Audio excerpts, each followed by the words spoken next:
শসা দিয়ে রান্না করে দেখাচ্ছি, খুব সাধারণ কিন্তু অসম্ভব মজাদার একটা রান্না, যা হবে টক ঝাল ফ্লেভারের। প্রথমে 3টা শসা ভালোমতো ধুয়ে দুই পাশে থেকে এই অংশ ফেলে ঠিক এইভাবে কেটে নিচ্ছি। শসার উপরে ছিলকা রেখে এইভাবে কেটে নেওয়া লাগবে। যারা দুপুরের খাবারের সাথে একটু ভিন্ন রকম খাবার সাথে রাখতে চাচ্ছেন, তাদের জন্য এই রান্নাটা বেশ উপকারে আসবে।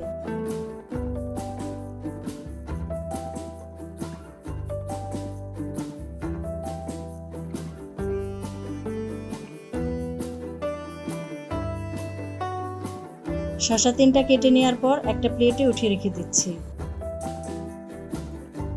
এবার একটা ব্লেন্ডারে দিচ্ছি 4টা শুকনো মরিচ কুচি করে কাটা। এরপর পেঁয়াজ বাটা 1 চা চামচ দিচ্ছি, আদা রসুন বাটা 1/2 চা চামচ করে। এরপর দিচ্ছি লাল মরিচ গুঁড়া 1/2 চা চামচ। এবার সামান্য পানি দিয়ে দিচ্ছি।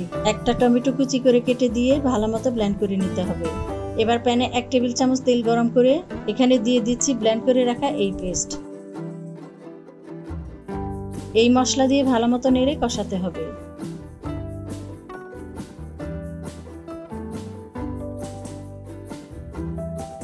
দিচ্ছি স্বাদমতো লবণ দিয়ে মিশিয়ে নিচ্ছি।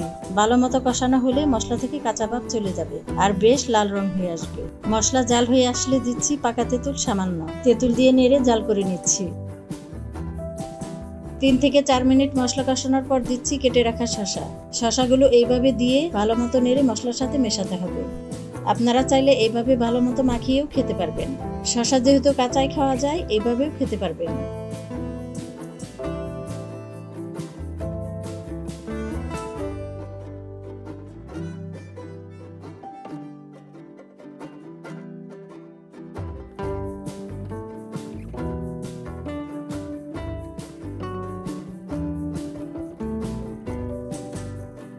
দুই মিনিট এভাবে নেড়ে কষানো হয়ে গেলে দিচ্ছি 1/2 কাপ পরিমাণ পানি দিয়ে চুলার আঁচ বাড়িয়ে জাল করতে হবে, যাতে শসাগুলো আধা সেদ্ধ হয়ে আসে। একদম গলা গলা হবে না, নরম থাকবে, আবার শক্তও থাকবে।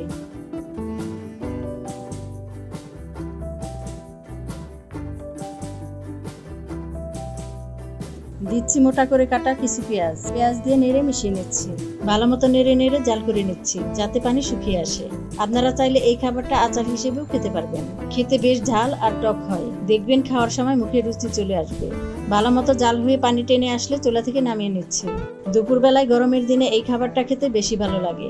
এরকম আরো মজার রেসিপি দেখতে চাইলে পেজটা ফলো করতে পারেন।